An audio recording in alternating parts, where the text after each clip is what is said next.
What up, what up? Welcome to the Black Kids White Coats YouTube channel. I know it's been a minute, but I'm Nelson. Million. Yeah, for all the newcomers, welcome. Hit the subscribe button, check out our other videos. I'm sure you'll enjoy it. Alright, we're going to talk about experiences of M2 year. Yeah, M2, for those who are watching, M2 means your medical school second year, right? D2 is your dental school second year. So we'll say M2 a lot. Yeah, so we're medical students, it's our second year. What was your experience second year of medical school? So it's funny, we were just talking about this, and we had to just say, you know what, man, like, what was it like? Because we had to think back. Second year went by so fast, yet it seems like it was such a long time ago, right? But the main thing that you think about when you think about second year of med school is the big old Step 1, USMLE Step 1 exam. Yeah. And that was pretty much the biggest item of our M2 year. Coming in, we had a plan, you know. Initially, we had a plan, and of course, that plan morphed as we went through first semester, second semester. So quickly. Yeah, it changed up. Because the biggest thing for me is trying to balance your actual like coursework, because you still have exams, right? Mm-hmm. You gotta do well in those exams. Trying to balance those with trying to get a step up on step exam, and it's tough. It's tough because you can't slack. Although we are pass fail, you don't want to just pass. You want to like do, you know, well, because that material from class is actually relevant for Step 2. Mm-hmm. Not all the time. Step 1, yeah. sorry. Step also. But sometimes you get some extra information in class, and you got to really be able to discern and tell, okay, what do I need to like cut off and not study for?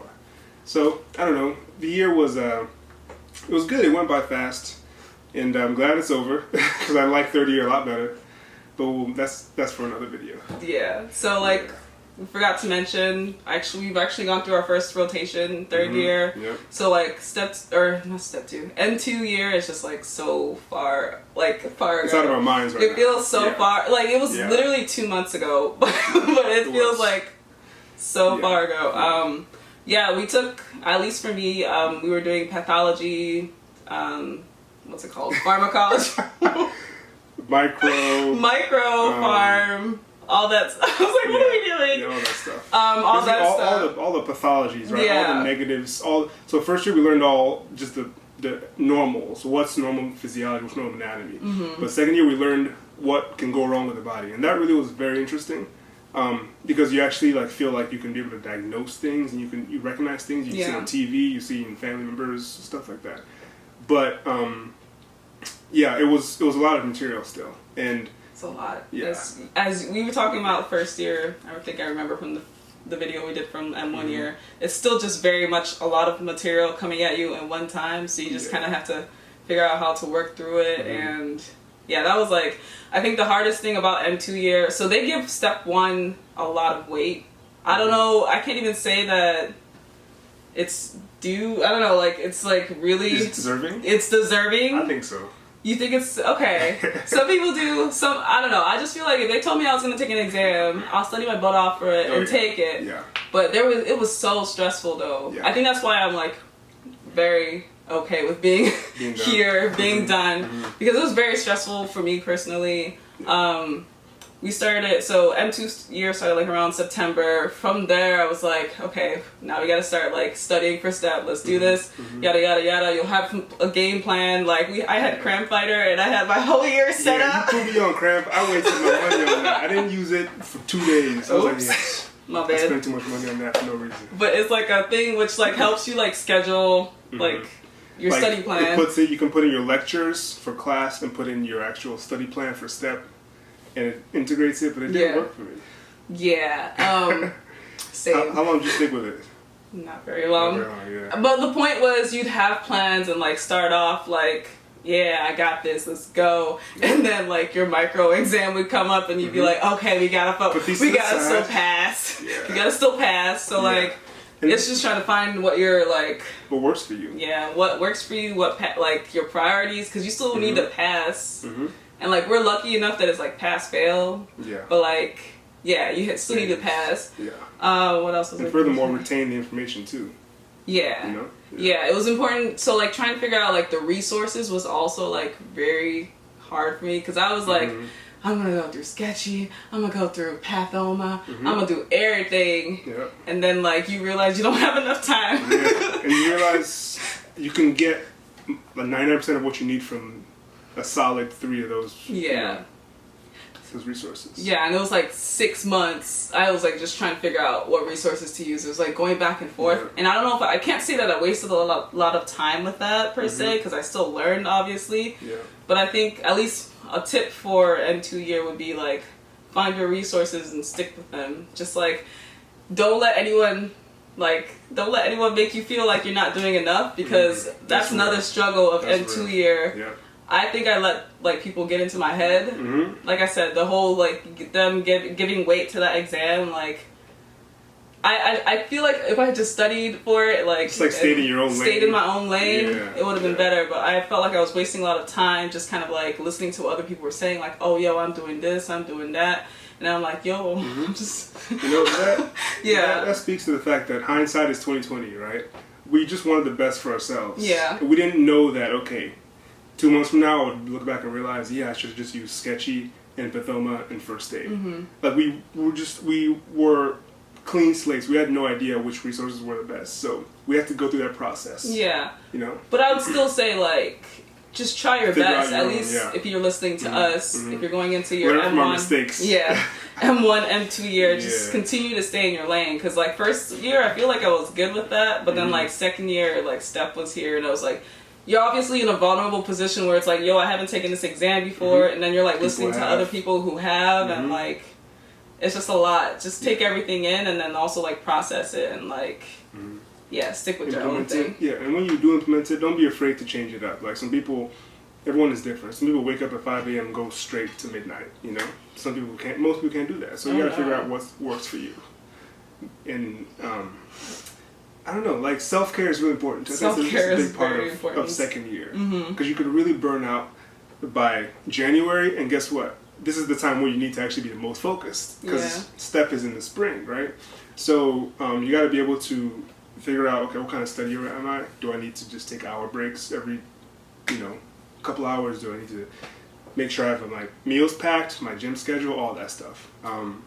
Because burnout happens, and it happened to some people I know. Yeah, it's tough. I agree with that. I feel like a lot of my anxiety came from, I'm wondering like what other people were doing. Like people were studying from 5 a.m. to, I don't know if that's real, but if that is, that's cool too. But I can do that. Stay in your lane. Stay in your lane. People will always be gunners and always be, so there'll be some crazy people out there who will literally do you might not be crazy. Crazy, like dedicated, I should say. Dedicated, yeah. Say that. But like my point is like, they might study all that time, but like I realized that I needed to take some time to like journal or do something or talk to somebody about what I'm going through, because it was just a lot. I was very anxious, guys, during that time. I'll be honest with y'all. I was very just on edge. It's the biggest exam of your life to that date, you know? It's to that date, yeah. It's the biggest. And it's just like so interesting, because it's like somebody asked me like a year, or what's it called, like when I was taking Step 2, and Step 2 for us is like, depending on when you take it, is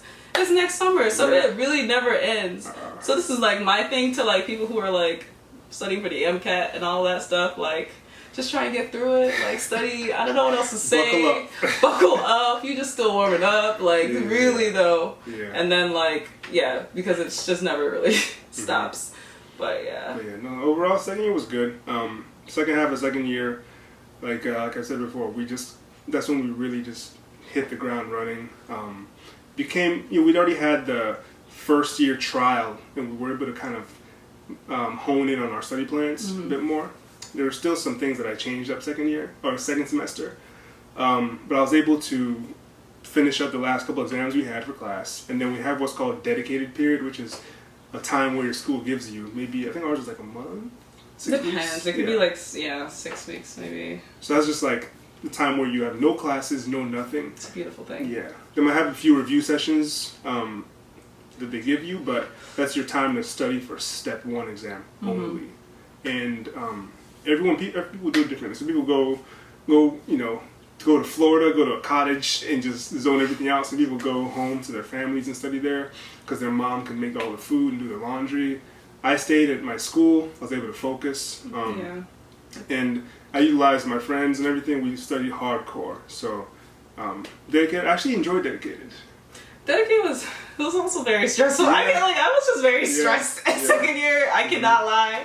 But yeah, it was nice because there was no like other commitments, but it also like adds to the anxiety where it's like, yo, it's like you got 6 weeks to study for this. Like you really can't like F this up. And I mean, I don't know, like it's just a lot of pressure. Yeah. I don't know, but I liked it overall. With each passing week of dedicated, you're like, wow. Yeah, it just moves very quickly too. Everything about M2 year is just very quick. Yeah. Like I don't even know what happened. Like, it was like this. It's crazy. But let me tell you what, like leading up that last week of dedicated before the exam, I was ready I was like mentally like, I can't take one more week of this. You know, I need to get this exam out of the way. Of course, I still care what grade I got, but I was like, if I never see another, you know, first aid page in my life. First aid is the book that you use to study for. We'll do another video on how to prep for it if you want. But yeah, I was about ready to take it, and on the day of the exam, you know, took it and actually went. I think the long hours of studying kind of prepped you mentally. Initially, when you start dedicated, you'll get fatigued easily. You really build that like stamina muscle. That's true. Right, you build it, and the exam, I didn't get fatigued during it. Thankfully, those 8 hours or so. Yeah. But yeah, after I was done, then I was like, wow, I don't know if I feel better or worse. I don't know whether I failed or passed. But like it was over though, so I was just very happy. So baseline, overall. You were like at least like satisfied. Yeah. Right? I'm done. But you just, I gotta tell people, my score could have been anywhere from 50 points that way, 50 points that way. I had no idea. It just varies so much. I think that's what also okay, I don't know. I just like, I'm very annoyed sometimes when I talk about stuff because just like, even on that day, like people got different exams. Yeah. Like people would be like, oh, I didn't get any public health or like epidemiology. And I'm like, I got this many questions. Yeah. And that like, that in itself, it's just like, that your score, like you could just be having a good day or a bad day and... There is some luck involved. Luck and blessings and everything. Like some exams might be biochem heavy or stats heavy or anatomy heavy, and if you happen to get the one that you like, oh, you're chilling. You laugh into the bank. Click. Yeah. But that was not mine. Mine was not mine. It's alright, though. It's gone. It has finished. So finito. But yeah, you the waiting game, you play that for about a month after you take the exam. I was more than a month though. Mine was more than a month. Yours was like 5 weeks. Because they were like, we're still calculating. Yeah. But the first week I was getting palpitations, man. I would wake up in night sweats. Like, what's the answer to that question? Or, you know, true. Yeah, like all questions you know you got wrong. Man, you tally them and you're like, oh my god, that's it. Calculating. That's it.